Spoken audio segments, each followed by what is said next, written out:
Այս կիրակին մեծ պահքի 5-րդ դատավորի կիրակին է, որը հիշեցնում է, անկեղծ աղոթքը պիտի դառնա մեր կյանքի անբաժան մասը։ Որքան էլ դժվար եւ անելանելի թվադրությունը չպետք է հուսահատվել, այլ անդադար անտրտունջ հարատև աղոթել եւ վստահ լինել, որ Տերը կլսի մեր աղոթքը։ Աստված այն մարդկանց պաշտպանն է, որոնք զոր ու գիշեր աղոթքով դիմում են նրան, ապավինում նրան, ապրում Աստծո պատվիրանների համաձայն, ունեն խոնարհ սիրտ։ Մրգավանի Սուրբ Հակոբ եկեղեցու հոգևոր հովիվ արժանապատիվ Տեր Միքայել Քահանա Նուրիջանյանը նշում է. Պահեցողության ընթացքը լավագույն հնարավորությունն է մեզ ինքնապատրաստության շրջանի, փորձությունները հաղթահարելու շրջանի եւ հարության տոնից հետո շարունակական հոգևոր ընթացք ունենալու։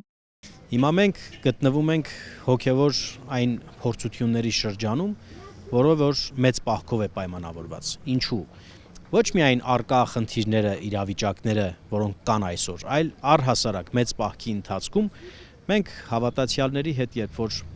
խոսում ենք պատրաստության շրջանի, պահեցողության ընթացքի մասին, միշտ ասում ենք, որ փորձությունները ել ավելի են լինելու պահքի ընթացքում, քան մինչև այդ կամ դրանից հետո։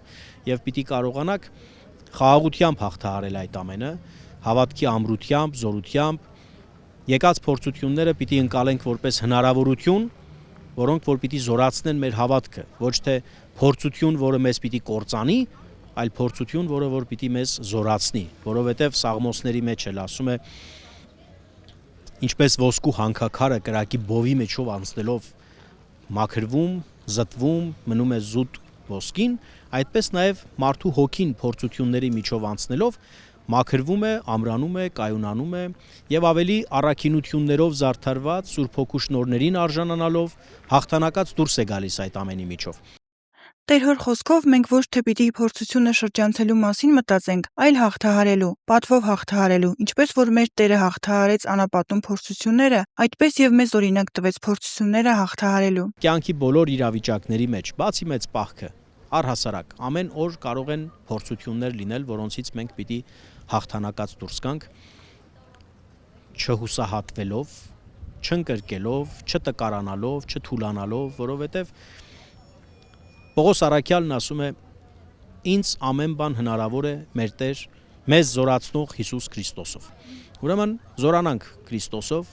եւ հավատքով ամուր լինենք, կհաղթահարենք ամեն իրավիճակ։ Հայ առաքելական Սուրբ եկեղեցին այս օրերին փորձությունների միջով է անցնում։ Հավատավոր հայ ժողովուրդը ցույց տվեց, որ կանգնած է եկեղեցու կողքին։ Տեր Միքայելը սակայն ասում է. պետք է լինենք ոչ թե եկեղեցու կողքին, այլ եկեղեցու մեջ։ Եթե եկեղեցին մեր մեջ չունենք, եկեղեցու կողքին չենք կարող լինել, որովհետև առաջին հերթին եկեղեցին մարդն է, մենք ենք եկեղեցին, հավատացյալների ժողովն է եկեղեցին, քարեղեն կառույցը տաճարն է, որի մեջ բնականաբար Սուրբ Հոգին կա, Սուրբ Հոգու շնորհները կան, Սուրբ Երրորդության ներկայությունը կա, որտեղ որ հավաքվում ենք աղոթքանելու եւ Տիրոջով զորանալու։ Իսկ անսասանությունը Քրիստոսով է, այսինքն յուրաքանչյուր ոք, երբ որ ամուր է հավատքի մեջ Քրիստոսով, ամուր է նաև իր հոգևոր ընթացքը բոլոր տեսակի ալեկոծությունների ժամանակ։ Ինչպես որ ծովի ալեկոծության ժամանակ Քրիստոս խաղաղեցրեց եւ առաքյալներին էլ ասաց, որ թերահավատ մի եղեք, այլ հավատացյալ, այդ նույն կոչը բոլորիս է ուղված ամեն օր։ Մի վախեցիր, այլ միայն հավատա։ Ուրեմն հավատանք, ամուր լինենք, սիրով լինենք եւ բնականաբար անցողիկ է յուրաքանչյուր իրավիճակ այս աշխարհում։ Ունայնություն ունայնությանց, ասում է Սողոմոն իմաստունը։ Ամեն բան ունայն է այս արևիտակ։ Կարողանանք մեր հոգու փրկության մասին հոգ տանել, խնամք տանել եւ կարողանանք այդ խնամքն ու հոգատարությունը գործի վերածելով սիրո միջոցով դրսևորենք նաեւ միմյանց նկատմամբ։ Առաջնորդական նոր տեղապահի հոգեշնորհ Տեր Ռուբեն Վարդապետ Զարգարյանի նշանակումից հետո Մասյացոտնի թեմը միասնական է հոգևոր մթնոլորտի մեջ։ Սեր ու համերաշխություն է թեմում տիրում։ Թեմի հոգևորականների նկատմամբ նախկին առաջնորդ Կարգալույծ Արման Սարոյանի կողմից ճնշումներ էին գործադրվում, բայց հոգևորական Աստասը հայտարարել է. անկախ գործադրվող տարատեսակ ճնշումներից Արման Սարոյանին չեն ընդունում իրենց թեմական առաջնորդ։ Այսինքն, երբ որ մենք Տիրոջ խոսքի մեջ ենք հաստատված եւ Տիրոջ խոսքի շուրջ ենք համախմբվում, բնականաբար միասնականությունը հարատև է լինում, բայց երբ որ Տիրոջ խոսքը չկա, հավատարմությունը չկա այդ խոսքի նկատմամբ, չի լինի նաև միասնականություն։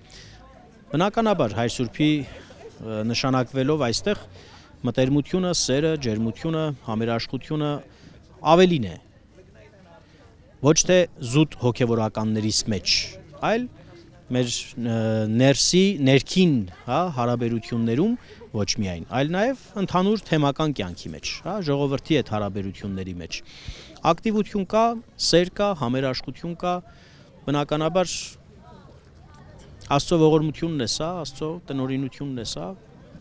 թող Աստծո սերն ու ողորմությունն էլ անպակաս լինի։ Տեր Միքայելն ասում է, որ հիմա ճնշումներ չկան։ Թե ինչ նախապատրաստություններ ունեն, չենք կարող ասել։